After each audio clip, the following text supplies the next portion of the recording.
ساز كين شلاني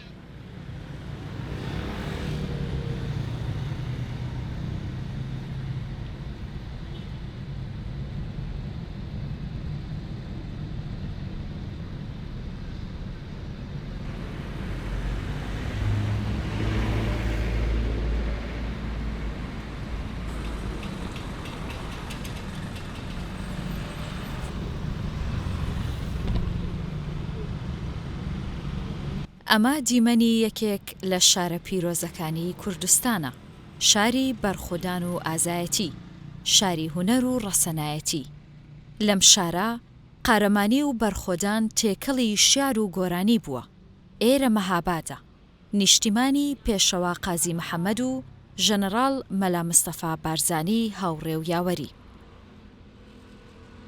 لەسەرم خاکە پیرۆزە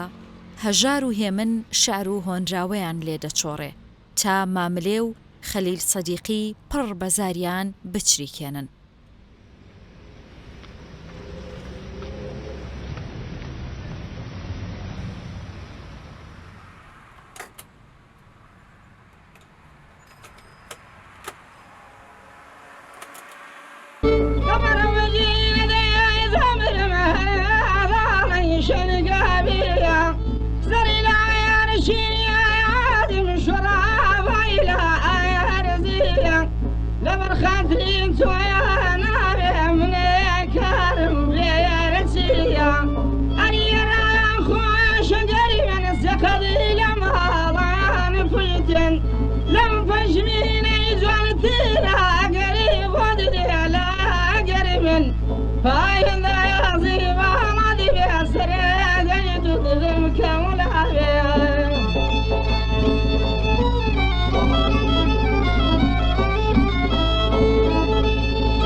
هەوێنێک کە دەیبێنن ئی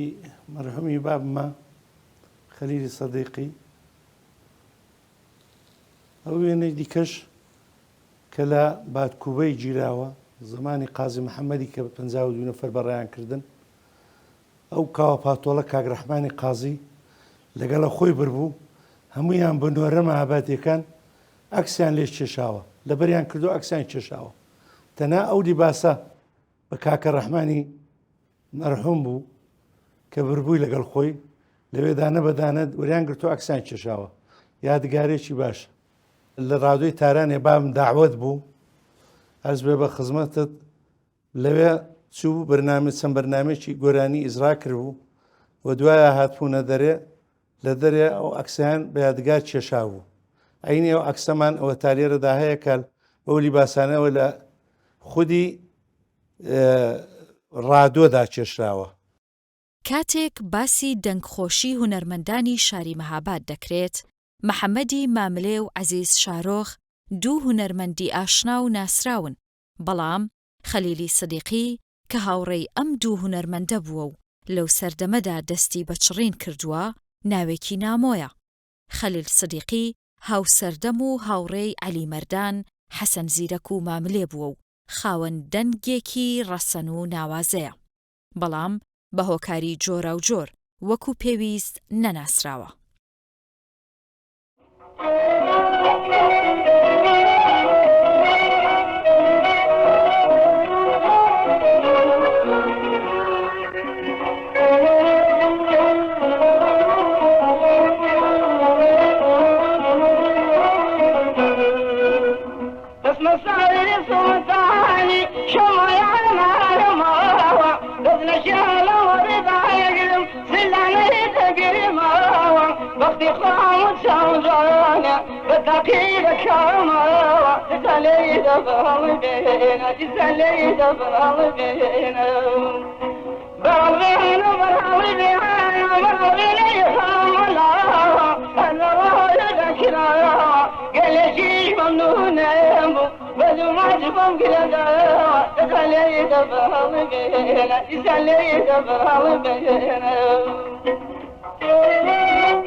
لەگەڵ کاک خەلیلی نەبووم وەلی جار ئەگە تووشی دەبووم دەیکرد عەزیز دەبێ گۆرانێکم هەر بۆ بڕێ دەمکوت کاک خەلیل وەڵا ناتوانم دارێکی لە جگایەکی بووین شاخ بوو پێم وابێ نازانم ناوەڵە لە پردی سوور لە بیرمە پردی سوور کەلعام بۆتە 100 کوتی گۆرانێکم بۆ بڵێ کوتم بەڵای ناتوانم تێگە بۆ منەڵە ئاو خۆم فرەت دەمە خوارێ چون باشە بە چاوان خۆتم پڕامەدە بەڵبازە ئێرادەتێکی خاصم لە خزمەتیدا و متەئا بەداخەوە زۆر کەم دەمدید وەیەکێکی لەوانە کە زۆر کەم دیار بوو علەتێ بوو ئەو دومی کە من داوانەیەکی جوانیدا بووم ئەو سەرباز بوو لە سنەی بەئیسلا کەمترم دەدیت ئەوەندەی کە خاترم لە کاک خەلیلی هەیە جۆم لە دەنجی بووە هەر ئەو دەمی من دەنجی کاک خەلیلیم پێ زۆر خۆش بوو دەنجی کاک خەلیلی دەنجێکی تەقریبەن ئیستثنایی بوو دەنجێک بوو هەم سۆزی هەبوو هەم بڵین بوو هەم بەئیسلا چۆن بڵێم ئاخە بازە دەنجێک مەسەلەن خۆشن وەلی چەهچەهەیان تێدا نییە مەسەلەن حەنجەرەی تێدا نییە وەلی دەنجی کاک خەلیلی حەنجەرەیەکی نەرم و ئارامی تێدا بوو هونەرمەند خەلیلی سدیقی کوڕی حاجی محەممەد سدیقی سابلاغیە لە ساڵی 1930 لە شاری مەهاباد لەدایک بووە خوێندنی بنەڕەتی لەم شارە تەواو دەکات و بەهۆی خۆشەویستی و خولیای بۆ سروشت و ژیانی لادێ بەشێک لە ژیانی منداڵی لە گوندی تازەقەڵا بەسەر دەبات شارەکانی وەفایی هەردی و گۆران هاندەری دەبن بۆ چڕین و گۆرانی بێژی خۆشەویستی بۆ خاتوونێکیش بە ناوی فاتیمە وا دەکات شاری چەپکە گوڵێک بۆ ست فاتیمەی ئەحمەد هەردی بکاتە ئاواز و پڕ بەزاری بۆ فاتیمەی خۆشەویست و ئەوینداری بچریکێنێت جارێکی قەتم لەبیر ناچێ لە تارانێ داوەت بوو لە ڕادووی دوای هاتپۆوە کرماشانێ دوای هاتپۆ سنەی دانیشت و دایکم چایەکی هێنا و کتیفاتم چای بێنە ڕادوویەکی گەورەمان لەو لامپیانە هەبوو ئەو دەمی لە عێراق ڕادەهاتن ڕادووی گەورە هەر ماڵە یەک دانێ کڕی بوو بەڵێ بابم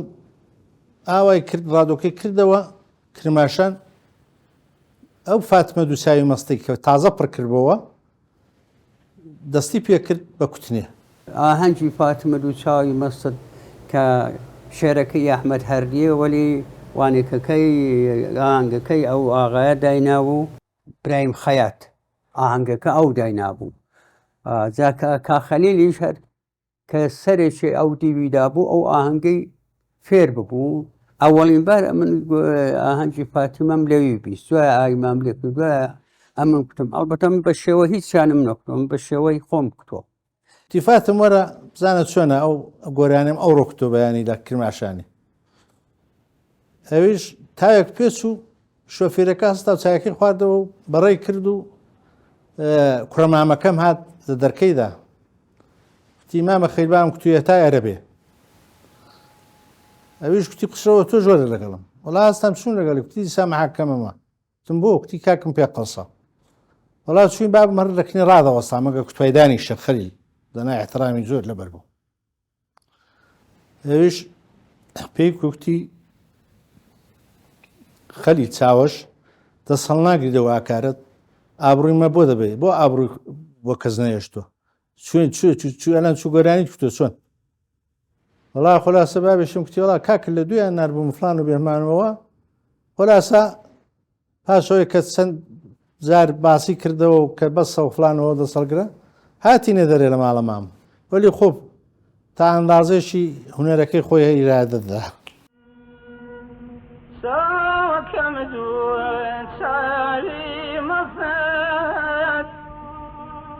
سحر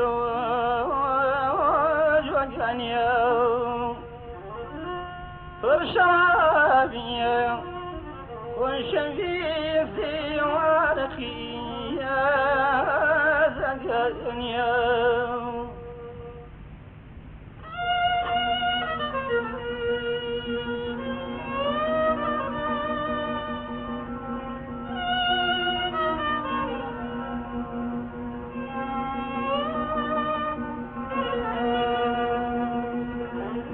بجنو بالا كلموني أي كلي لا رولاني جات موسيقى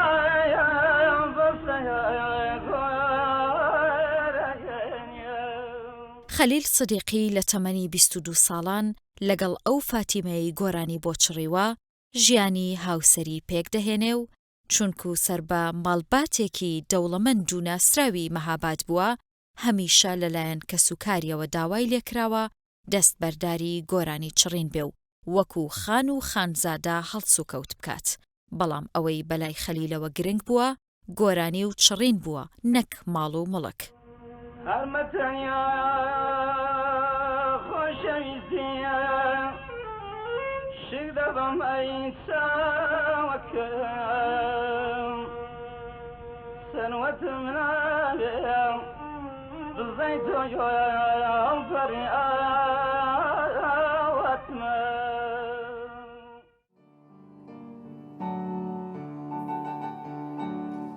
وخي بوغمريم أتو غواري من جيم صال الأدواز دي شاوي هاور كوماني رابو خوم ديم صال الأدواز دي شاوي هاور كوماني رابو خوم ديم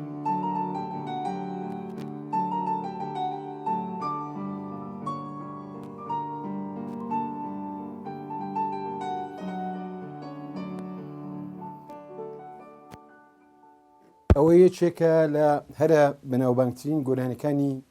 مامۆستا خەلیل سەدیقی. ئەرز بێ مامۆستا خەلیل سەدیقی یەکێکە لەو هونەرمەندە دەگمەنانەی تایبەتانی کوردی کە بەڕاستی هونەرمەندێکی تاپی کوردی بۆ هەم خاوەن ستایل و شێوازێکی تایبەت بۆ دەنگێکی چەپکوک و دەنگێکی سوپرانۆ و زۆر تایبەتی هەبووە تەنانەت لە ئەو بابەتانی کە تووشێتی زۆر دەگمەن و زۆر هەڵکەوتن و هەمویان ئەوە نیو سەدە لە تەمەنی تێدەپەڕێ هەر ئێستاش خەڵک جۆبیستێتی و پێی خۆشە. مامۆستا خەلیل دیارە لەباری موسیقاوە لەسەر مەکتەبی مامۆستا وەفایی ینی شاگردی مەکتەبی مامۆستا وەفایی بووە تەنانەت ئەو گۆرانیانی کەکتوویەتی لە مەکتەبی مامۆستا وەفاییدا دیارە مامۆستا وەفاییش ئێستا تقریباً 121 ساڵە فۆتی کردو نیو سەدەش کە پێشتر خۆی ژیاوە و دیارە ئەوانیش هەر ئەو مەکتەبە ناوچەی مکریان هەرباو بووە. شێوازێکی زۆر تایبەت بەخۆی هەبووە بە تایبەت لە کوتنی مەقاماتی کوردیدا دەستێکی زۆر باڵای هەبووە لەباری کەسایەتی و شخصیەتەوە زۆر کورتپەروەر بۆ ئینسانێکی نیشتمان پەروەر بۆ زۆر دەربەدەری چێشتەوە کاتی خۆی زمانی ئێستا زمانی دوای پێشەوا خازم محەممەد وانش کە پەڕیوەی ئەو دیوی بەشی کوردستانی باشوور بووە. ئەم هونەرمەندە لە ڕادیۆی مەهاباد ژمارەیەک گۆرانی وەکو خۆشەگەرمێن، دەمێک ساقی، شیرەکەم لێ دەڕژێ و لانکۆڵەی تۆمار و بڵاو کردوێتەوە. لە ساڵی 1954 خەلیلی سدیقی بۆ تێپەڕاندنی ماوەی سەربازی دەچێتە سنە و هەر لەوێ لەگەڵ ئۆرکێسترای ڕادیۆی سنە ئاشنا دەبێ و گۆرانی بووک مەریەم تۆمار دەکات. دواتر بە هاوکاری حەسەنی کامکار باوکی گروپی کامکارەکان و تیپی مۆسیقای ئارتەش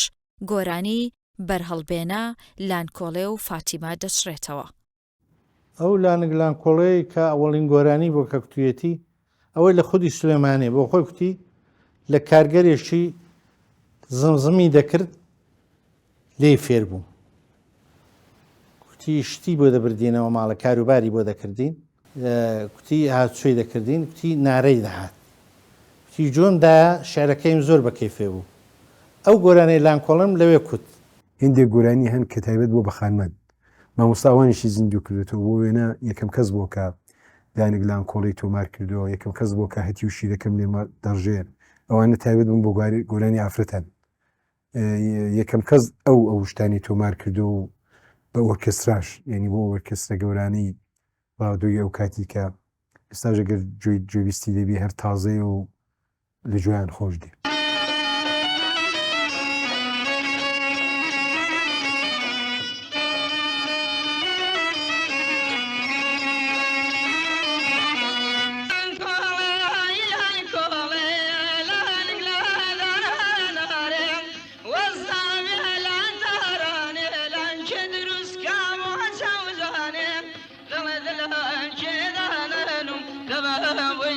كين سلاني أير الله سرد الخربي بمردوبي شود لنقا باز جواني خوار جيرونك وهم عالم ذمزاني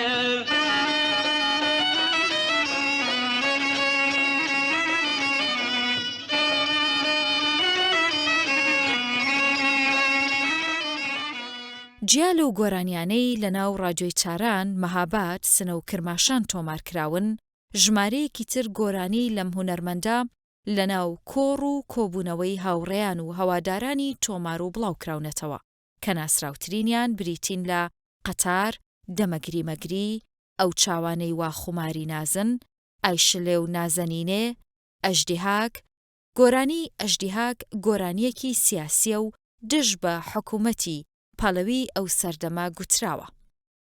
خەلیل سدیقی لەلایەن دەزگای سیخوڕی شای ئێران فشاری دەکەوێتە سەر و هەڵدێ بۆ شاری سلێمانی. بۆ ماوەی 3 ساڵ لە سلێمانی دەمێنێتەوە و دەچێتە لای ژەنەڕاڵ مەلا مستەفای بارزانی ڕێبەری بزوتنەوەی ڕزگاری خوازی کوردستان. مەلا مستەفا جەمال ڕەفعەت ڕادەسپێرێ کە چاوی بە خەلیل و هاوڕێکانیەوە بێ و ماڵیان بۆ دابین بکات و یارمەتیان بدات. ئەو دەمی بە عیلەتی ئەوەی کە ڕێی قازی محەممەدیان ئیدامەدا ئەوانە عیدێکیان جیران ئەوانی دیکەش ڕایان کردە سلێمانێ کە لەوێ لە سلێمانێمانەوە و کە بە پشتیوانی مەلا مستەفای کە تەحویلی وەرگرتن و پشتیوانی لێکردن و جێگای دانێوەک بۆم جێرانەوە هەز بە خدمەتت سیاسی خۆیان کاری خۆیان مسلحانە دەست پێ کرد و خوب دوایش وردە وردە بابم گەڕاوە. ڕەشەی قاساقسی یەکێک لە دۆستان و پێشمەرگەکانی دیرینەی مەلا مستەفای بارزانی بوو بۆ مەلا مستەفا زۆری خۆش دەویست کە دۆستی زۆر نزیکی بابم بوو. ئەوە لە هاتنەوە گەڕانەوەی بابمدا کە بابم ویستی بێتەوە ئێرانیە کوتی زەنابی بارزانی ئەوە خەلیل ساز بۆ وەسایلی تێکناوە بڕاتەوە براکانی مەڕەتەب لە دوی دەنێرن وەرەوە فڵان و بێمان هەموو ئیمکانات تێوە بە سەداوە ئاو بێحمانە. ئەویژەوە وەک شتێکی کوتی ئەمن قسەم لەگەڵ کردووە قسەم لەگەڵ خەلیلی کردووە ئەوە ئەو زورەی کە ئەو باسی کردووە وا مەسلحەتە بچێتەوە. أجدها زندان القاقلة ديوان كونكي درقات فلايا أجدها كن برا سختا زندان نار الشيه ببربل بندي قرانت هين سشن سالبرن زندان وانت رنكسور بخني بندي كانت. خەلیل سدیقی یەکێک لەو هونەرمەندانەیە کە زیاترین سەردانی بۆ چاران و ڕادیۆ چارانی لەو سەردەمەدا کردووە. ئەم هونەرمەندە هاوڕێیەتێکی گەرم و گوڕی لەگەڵ دوژنە هونەرمەندی ناسراوی ئێرانی دڵکەش و پوران هەبوو. دڵکەشی هونەرمەند بە بیستنی گۆرانی ئایشیلێ نازەنینەی خەلیل سدیقی لەسەر ئەو ئاوازە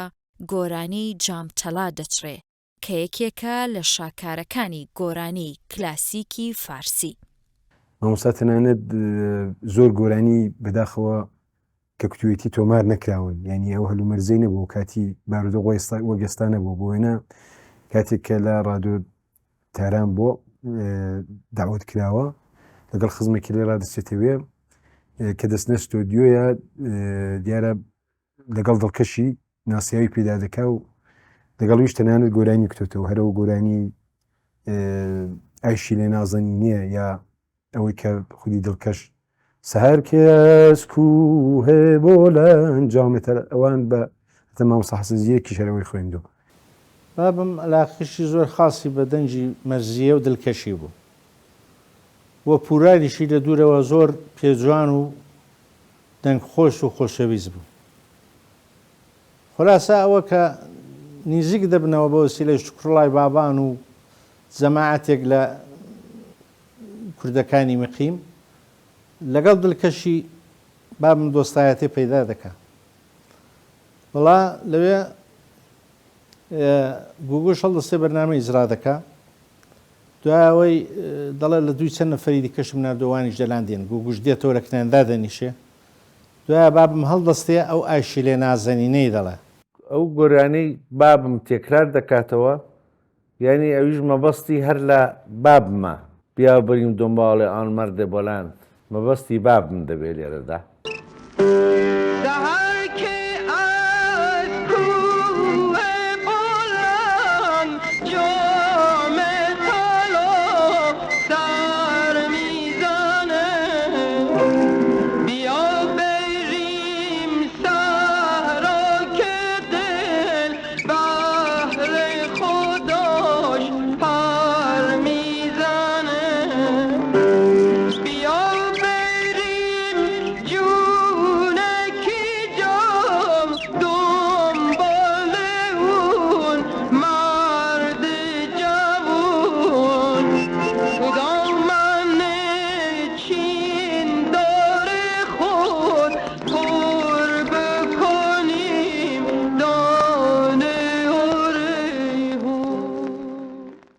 خەلیل سدیقی ساڵی 1969 لە تەمەنی 39 ساڵی پاشماوەیەک دەستە و یەخەبوونی بە نەخۆشی بۆ هەمیشە ماڵاوایی لە جیهانی شعر و گۆرانی دەکات و تەرمەکەی بە ئامادەبوونی خەڵکی مەهاباد لە گۆڕستانی بۆداق سوڵتانی ئەو شارە بەخاک دەسپێرزرێ. ماڵبات و بەشێک لەلایەن گرانی ئەم هونەرمەندە پێیان وایە خەلیل سدیقی لەلایەن دەزگای سیخوڕی پادشایەتی ئێران ناسراو بە ساواک دەرمان خوارد و جوانە مەرگ کراوە. خۆ بەو زمانی کە بابم لە بیمارستانی بەستەری بوو دروست 39 ساڵی سین بوو و لە نێو لەو تەمەنە کەمەشدا دیسان هاواری ئەوە بوو پێی خۆش بوو بمێنێ و زیاتر بە هونەری کوردی خدمەتێ بکە، چونکە هەمیشەی دایم بۆ خۆی و بۆ دڵی خۆی و بۆ دڵی خەڵکی کوت، قەت بە خاتری پارە و پوڵ ئەو گۆرانەی نەکوت.